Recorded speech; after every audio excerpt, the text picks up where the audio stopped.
Hello and welcome to Contemplations. I am Josh and I am joined by John. Hello. And today we are going to be talking about nostalgia. We're going to provide some examples. I think it's a particularly interesting emotion because not many emotions are a mix of both positive and negative. Most emotions are either categorized as very positive or very negative. It's very rare to have a mixture of both. And I think we can tease out some interesting things about this.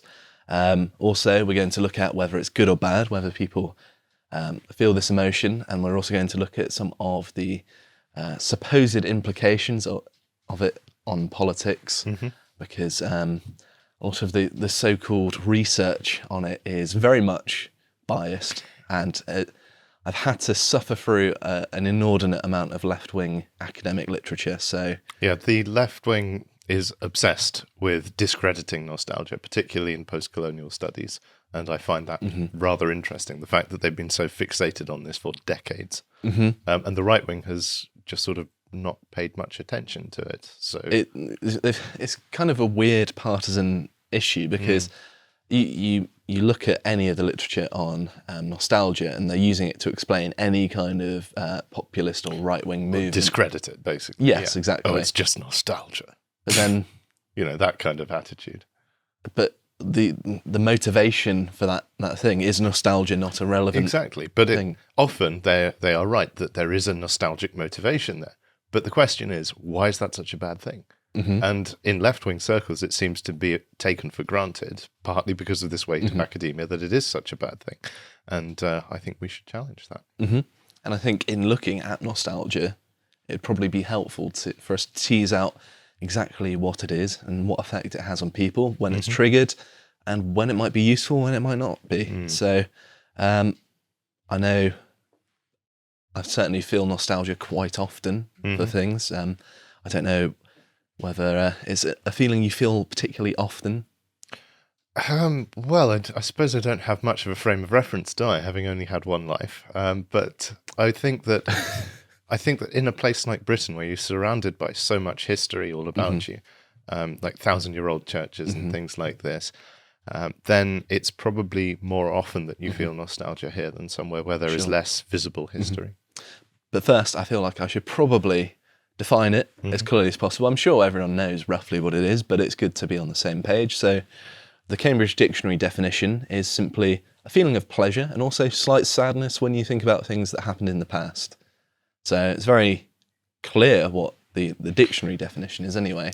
Well, I feel that the sadness is the more prominent part. It's more the slight sadness and slight pleasure, perhaps.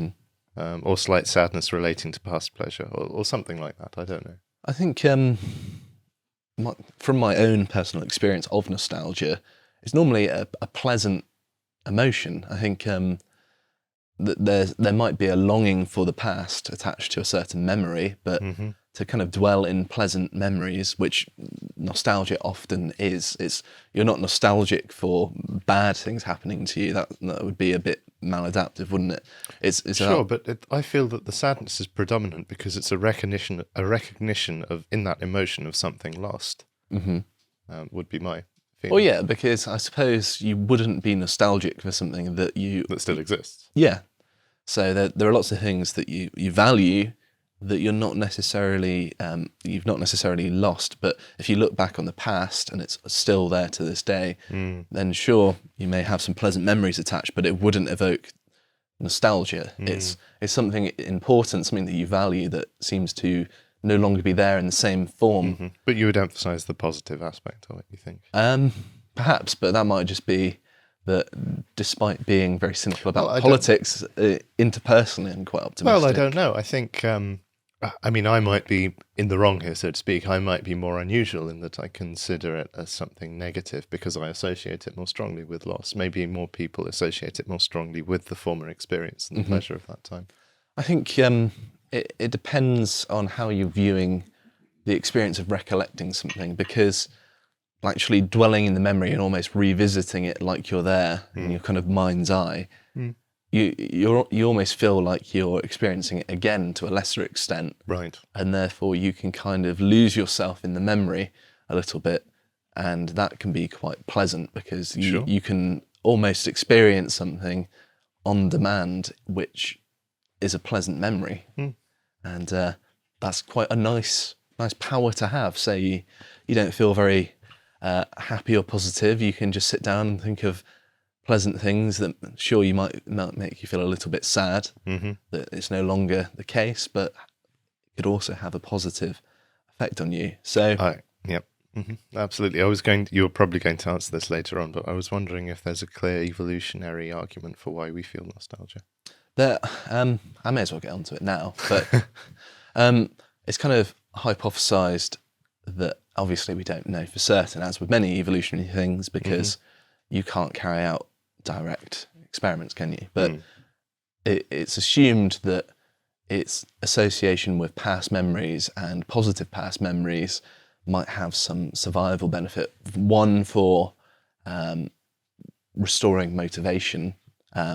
So you had a past condition that was good, and you think about it, okay, well, I recognise what's been lost. Maybe that's something I can strive for again. Right. And also, it might just be good for, say, a hunter-gatherer. It's like, okay, these bushes had some really good berries on. I'm recalling, that's a really good time when I found all those really nice berries. They're really tasty. And so it motivates him towards recreating that kind of situation, which means he's more likely to end up in, again, having lots of berries and that sort of thing. So it's almost like there's this huge impact in memory of this intensely positive experience, which then is remembered nostalgically and acts as an orienting force towards that. There's also a very important point that I think often gets overlooked, that long-term memory encodes almost exclusively semantically. Sure, there's some visual elements or auditory elements, but your long-term memory encodes meaning,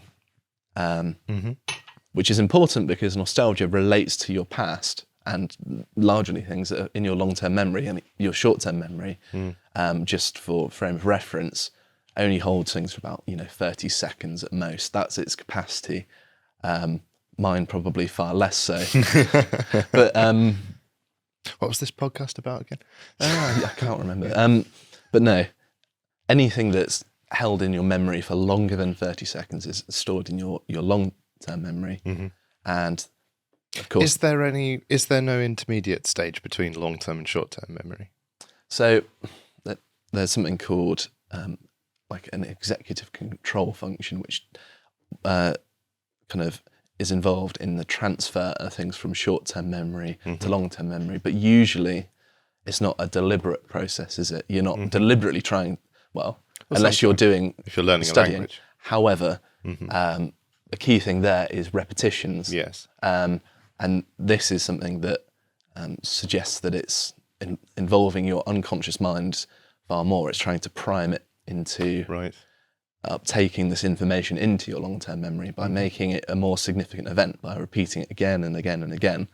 Because you don't really choose what you remember. You can try, you can deliberately go out of your way to try and remember some things, but there's no guarantee that it will work. However, once something is in your long-term memory, you don't actually forget it. The difficulty is in just recalling that information. Some information is easier to recall than others. Interesting. But I'm not talking about memory, although I do know a fair amount about it. And I think it is important for nostalgia, since you can't have nostalgia without memory, I would say. Well, there's some debate there, because there's some examples down below when I get onto it where certain media, certain music can evoke feelings of nostalgia, potentially. We'll see what you make of it once we get there. But a more common example would be the nostalgia that we feel for home, for example. Yes, absolutely. I would say the predominant kind of amount of nostalgia, or the large majority of it, seems to be relating to our own personal experiences, and that's a very important point, because it's almost like a sensation which is associated with us knowing ourselves, isn't it? It requires self-awareness also. We don't feel nostalgia on behalf of other people. So although it sometimes it has a bit of a loaded connotation in colloquial terms, you could say it's egocentric. not in a negative light, but just in that In it's a centered technical around. sense. Yeah. Mm. So I think it's good to get on to some examples. And I think one of the most prominent things is when people are kind of away from their most familiar environment, say their home, they feel nostalgic for things that make them think of their home. And for me, where I grew up off the coast of Devon in Plymouth, the sound of the sea, seagulls, it being nice and sunny, although that's very selective memory, which is an important point actually. The beach, sound of breeze through seas of trees. The orchards will be in blossom, and the birds will be nesting in the hazel thicket, and they'll be sowing the summer barley in the lower fields. That reminds me of home. For me, I find that smells are the most instantly That's a very triggering interesting of point as well, nostalgia because do you want me to? I'll Go do. So your smell is actually the sense that's most connected to your long-term memory, Right. which seems unusual, doesn't it? Because most people's main sense is visual. It's probably one of our better senses, our capacity to see things. Yeah, well, when we see animals doing what we consider to be dumb things, often it's because they have greatly inferior vision in terms of the way of our spatial awareness and understanding of colour and things like that. So, for example, if a dog can't see a ball, I don't know what, a red ball on a green background, is that it? Then I forget which dyes that they have in their eyes, but for us, that's blindingly obvious. But for an animal that doesn't have the 3-color recognition that we have, the trichromatic eye, it's completely ridiculous that you would even expect them to be able to see that. And so I think it's fair to say that vision, even though we can't see as far as an eagle, for example, or something like that, vision is something that we are very powerful at, especially in the broad spectrum that we can see. Yeah, and it is unusual that smell has such a significant role, and I've looked at this a fair amount because it's a very weird phenomenon, and it's very prominent in tests of memory. Like, it's a pretty robust effect. It's not like we really doubt it. And I would say that my anecdotal experience backs this up as well, in that I can smell something that I haven't even deliberately formed an association with. I'm just like, oh, the smell of, I don't know, cinnamon reminds me of Christmas or something like that. But the point being here that it's kind of theorized that it's a relic of finding food in the wild, say, and before you eat your food, you smell it. You make sure it smells okay. And I think that seems a little bit weird because it's to the modern kind of person, because if you're seen to be smelling your food, it would be a very antisocial thing to do. But even if you don't deliberately smell it, you still get the scent of it, and also smell and taste are quite intimately linked as well. So there's a lot involved there in detecting the edibility of food, I would imagine. I know that when my sense of smell was damaged from having COVID, I basically couldn't taste anything, and the whole food experience was changed. It meant that I ate loads of salad, which was good because I was eating much more healthily than I would have otherwise. But yeah, the smell is connected to your taste, and you need to remember these things because you need to remember poisonous foods, because if you eat a poisonous food, you can die. So that's the association with long-term memory. So perhaps we shouldn't be surprised that it's also quite good at triggering nostalgic memories. Yeah. So it's very interesting that it takes you back to a time and place. And I find that if I smell something that brings me back, for example, I remember sometimes the smell of an orange will make me think of, I can't remember what the actual tradition is, but when I was a kid, you go to church and you have the orange with the candle. I can't remember what that is. No, it's probably some random Protestant thing. Right. But nevertheless, it reminds me of that, and I'm conjured back to a memory of a place which, even without that, the smell, I wouldn't be able to remember as well as if it hadn't been in kind of association with that smell. And if someone just told you the name of the ceremony, it would be a much less powerful reminder of the experience. It's not necessarily even a positive or negative memory. It's just just something that happened, and it's unusual that you get such an obscure thing kind of coming back to you. But nevertheless, you were talking about the things that make you feel nostalgic. Yes, I mean, funnily enough, for whatever reason, all of the examples I can think of are to do with foreign travel. So when you mentioned citrus, I remembered having fresh oranges, for example, on the balcony of a cheap hotel in Crete, which is a lovely memory, just with my family having a proper continental style breakfast, really nice. And when I thought of smell, so I don't know if you've been to South Korea, there's a very particular detergent that everyone seems to use everywhere, and it seems to be only there, and it's not a pleasant smell. It's like some kind of bleach. But I just associate that smell, as well as the smell of kimchi, very strongly with South Korea. I could smell that smell and I'd instantly be in Korea. And I think I went to a restaurant somewhere in London and there was this smell and I was instantly back in Korea. It was very weird. And it's not necessarily that I miss that smell or even miss being in Korea necessarily, but it's just a powerful relationship between that stimulus and that experience. On the topic of smells, I find that when I used to work as a lifeguard when I was younger, and the smell of the chlorine is very similar to the smell of bleach sometimes. So whenever I'm putting like bleach down like a drain or a toilet or something, I'm immediately reminded of that terrible job I had.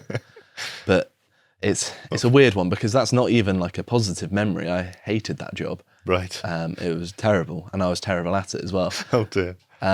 So it's not always a positive thing. Although, would it be fair to call that nostalgia then? If it's not got that positive element, is it just you associating a memory with another sense? I do feel that there is going to be some kind of connection, some kind of continuity between the nostalgia that we specifically defined as a positive thing and the general memories you have of when you were younger that you assign not even a positive or perhaps a negative value to. I think there is some kind of continuity there, but I don't know. I would imagine that it to really make it go into a level of abstraction at a neurological level. I think it would be using the same sorts of neural networks and the same sorts of brain areas which are associated with one another. They just perhaps would, to get even more technical, I suppose, you wouldn't have the reward center in your brain triggered by the more negative memories. Right. Whereas the positive ones, you probably have this reward center triggered, which elicits this positive feeling when you're actually going back and thinking about So this would thing. you say it might be a little bit like deja vu, perhaps, where you have the feeling of having experienced something more than once, but the feeling itself is sort of overlaid on an experience regardless of whether you've actually experienced it before? Well, deja vu is an interesting thing because I know I've heard that it's almost like a glitch in your brain where one hemisphere communicates something slightly quicker or slower than the other hemisphere of your brain, and it's like a sign of hemispheric lag, which is actually a marker of onset of strokes and things like that. So if you have lots of deja vu, be careful, is my advice. I mean, I'm sure also a certain amount is okay. Yes, I'm sure that there's also a possibility if you're having a lot of deja vu, there's nothing to do with the stroke as well. So don't get overly worried by that. That is a fair point, yes. As funnily enough, I used to have deja vu a lot, but not since I started this job. Oh, well. That is interesting because I went through periods of time of having deja vu for quite frequently, almost arbitrarily, really. Like it wasn't that I'd changed anything, and then all of a sudden it stops for a while, and then doesn't come back for a long time, and then all of a sudden you'll just get it once, and then it'll come back again. Yeah. No, I'm actually starting to feel nostalgic for my deja vu, which brings us back to the topic of this Contemplations. To watch the full video, please become a premium member at lotuseaters.com.